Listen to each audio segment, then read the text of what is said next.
देखते हैं। वैसे एक्सपेक्टेशंस तो यही थी दलजीत जी की जब कांस्टेंट मूव आया है तो थोड़ी प्रॉफिट बुकिंग आ सकती है मार्केट के साथ, वही प्रॉफिट बुकिंग हमने देखी भी है। मानस क्या सजेशन होगा? 3400 की बाइंग है, जानना चाहते हैं कितना समय करना चाहिए ताकि थोड़े प्रॉफिट ले सके?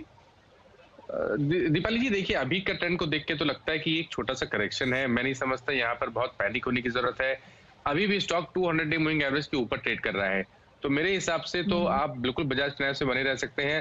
3100 का स्तर ध्यान रखिए, उसके नीचे आपको स्टॉप लॉस रखना है, बने रहना। और कंसोलिडेशन के बाद जब भी रैली आती है 3600 से लेकर 3700 की रेंज में, तब आप प्रॉफिट बुकिंग के बारे में सोचे। फिलहाल के लिए पैटर्न पॉजिटिव लगता है, इसलिए 3100 के स्टॉप लॉस के साथ बने रहे स्टॉक में।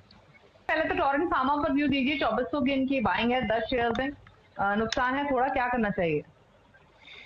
देखिए, कुछ फार्मा स्टॉक्स ने जरूर कुछ ना पिछले करीब 10 से 15 सेशन में प्रॉफिट बुकिंग दिखाई है, लेकिन टोरेंट फार्मा ने जिस तरह से बाइंग इंटरेस्ट लोअर लेवल से दिखाया है, मैं समझता हूँ कि अभी भी लोअर लेवल पे कहीं ना कहीं टोरेंट फार्मा में सपोर्ट है। तो मेरे हिसाब से तो आप 200 डे मूविंग एवरेज ध्यान रखिए, जो कि 2100 रुपए के आसपास है, वहां पर स्टॉप लॉस रखिए, बने रहिए।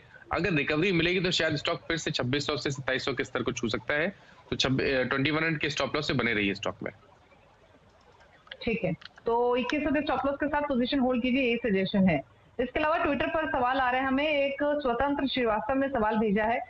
बर्जर पेंट्स पर इनका सवाल है, मानस 1000 शेयर है, 525 का प्राइस है इनका, खरीदारी का, शॉर्ट टर्म ट्रेडर है, बताइए। फिलहाल तो इनके भाव के ऊपर ही है स्टॉक, तो क्या सजेशन होगा बर्जर पेंट्स में? अगर 4 से 5 दिन का ट्रेडिंग पैटर्न देखिए तो एशियन पेंट्स और बर्जर पेंट्स दोनों में लोअर लेवल में बाइंग इंटरेस्ट देखने को मिल रहा है, तो पैटर्न पॉजिटिव है। 550 के टारगेट आपको सेट करके चलने हैं, बने रहना है, और आपको स्टॉप लॉस 515 के नीचे रखना है। ठीक है, तो 550 तक की टारगेट एक्सपेक्टेड है, आप होल्ड कीजिए, बने रहिए अपने इस इन्वेस्टमेंट में। इन्फ्राटेल पर क्या राय होगी? इनकी खरीदारी 201 की है, 350 शेयर इन्होंने लिए हुए हैं, क्या सजेशन होगा? देखिए, इंफ्राटेल के पैटर्न्स कुछ निगेटिव हुए हैं, कुछ निगेटिव संकेत मिल रहे हैं, लोअर टॉप लोअर बॉटम बनने लगा है, 100 डे मूविंग एवरेज के नीचे स्टॉक फिसल गया है। मेरी राय में भारतीय इंफ्राटेल से निकल जाए तो बेहतर रहेगा। कोई भी उछाल मिले तो 200 रुपए के आसपास यहाँ से निकले, और मैं सजेस्ट करूंगा इनको कि भारतीय इंफ्राटेल से निकल के भारतीय एयरटेल में निवेश करें, क्योंकि वहां पर patterns medium to long term के लिए बहुत बेहतरीन लगते हैं। और मैं समझता हूँ कि अगर आपके पास समय है 1 साल तक का, तो शायद यहाँ पर आपको 20 से 25% के रिटर्न भी मिल सकते हैं। तो इंफ्राटेल से निकले और भारतीय एयरटेल में निवेश करें। सुरेंद्र रावत ने भेजा है, 10 शेयर इनके पास डिक्सन टेक्नोलॉजीज के, प्राइस इनका 6200 का, नजर आएगा 2 to 3 इयर्स का। तो मानस लॉन्ग टर्म व्यू है डिक्सन टेक, 6200 परचेसिंग प्राइस। देखिए, ऑलरेडी हमने स्टॉक में बहुत बढ़िया रैली देखी है, 3000 से लेकर 7500 तक की रैली देखी, और आज की गिरावट को देख के लगता है कि शायद स्टॉक थोड़ा करेक्ट हो सकता है, लेकिन लॉन्ग टर्म ट्रेंड अभी भी पॉजिटिव है, इसलिए मेरे हिसाब से तो बने रहे। 6000 काफी स्ट्रॉन्ग सपोर्ट है, उसके नीचे स्टॉप लॉस रखें, और जब भी स्टॉक फिर से रिवर्सल दिखाएगा तो शायद हमें 9000 के लेवल्स भी डिक्सन में दिख सकते हैं। ठीक है, क्या है काफी, बट ऑटो स्टॉक्स नहीं चले हैं, तो सिमिलरली आपको भी पैसा नहीं बना है। तो मारुति पर आए ले लेते हैं मानस, ऊपर की पाएंगे 7500 के, क्या करना चाहिए? देखिए, जो ऑटो का खराब समय था वो मेरे हिसाब से तो निकल गया है, और अब शायद हमें ऊपर के लेवल्स ज्यादातर ऑटो स्टॉक्स में देखने को मिलेंगे। और मारुति में भी पैटर्न बहुत क्लियर दिखता है, हाई टॉप हायर बॉटम दिख रहे हैं, 200 मूविंग एवरेज के ऊपर स्टॉक निकल गया है। तो अगर लॉन्ग टर्म का व्यू ले तो मैं तो समझता हूँ कि 7500 के आपको टारगेट सेट करने हैं, बने रहना है। लोअर लेवल पे मैं इनको सजेस्ट करूंगा कि 5400 के नीचे स्टॉप लॉस रखें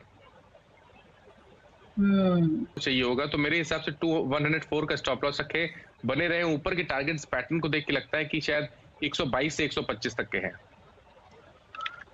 ठीक है, तो होल्ड रख सकते हैं, लेवल्स आप गए हैं। इसके अलावा एक और सवाल आया है ट्विटर पर चमन का, उनके पास M&M फाइनेंशियल के शेयर्स है, 220 इनका परचेसिंग प्राइस है, जानना चाहते हैं क्या करें। तो M&M फाइनेंशियल पर मानस और राय दीजिए। ये तो आप कहीं ना कहीं निगेटिव होता चला जा रहा है, हाई लेवल पे काफी रेजिस्टेंस दिखने लगा है 160 150 की रेंज में, और स्टॉक ने आज अपना 100 day 20 day moving average break किया है, तो पैटर्न तो निगेटिव लगता है, और शायद हमें वापस 115 तक के लेवल्स देखने को मिलेंगे। तो कभी भी उछाल मिल जाए 135 के आसपास तो स्टॉक से निकल जाए।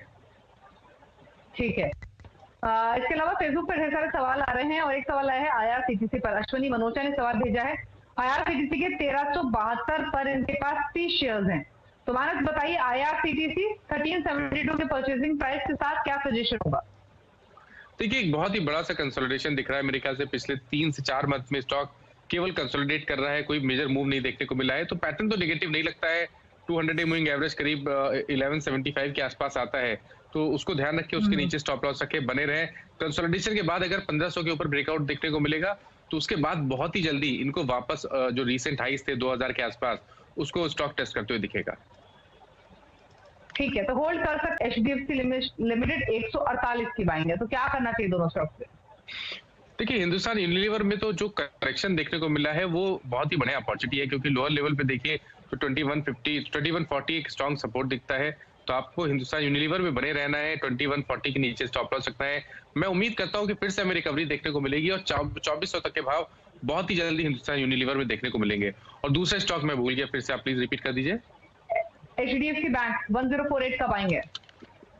देखिए, एचडीएफसी बैंक में अगर आपका ट्रेडिंग पोजीशन नहीं है, आप अगर थोड़ा होल्ड कर सकते हैं 1 से 2 मंथ के लिए, तो मैं नहीं समझता कि बहुत बहुत बड़ा कंसर्न का रीजन है जो आज हमें गिरावट देखने को मिली है। केवल एक छोटा सा करेक्शन है। लोअर लेवल पे देखिए तो मेरे ख्याल से 1020 एक स्ट्रॉन्ग सपोर्ट दिखता है, उसके नीचे आपको स्टॉप लॉस रखना है। 2 मंथ से 3 मंथ का व्यू लेके चलना है, तो शायद आपको 1150 से 1200 के लेवल्स फिर से देखने को मिलेंगे। तो होल्ड करने ट्रेजरी कार्ड्स बताइए। 700 एक स्ट्रॉन्ग सपोर्ट दिखता है दीपाली, तो उसके नीचे इनको स्टॉप लॉस रखना है और 850 तक के टारगेट्स पॉसिबल है आने वाले 1 से 2 मंथ में। ठीक है, तो होल्ड करने की सलाह है, मुनाफा आपको हो सकता है।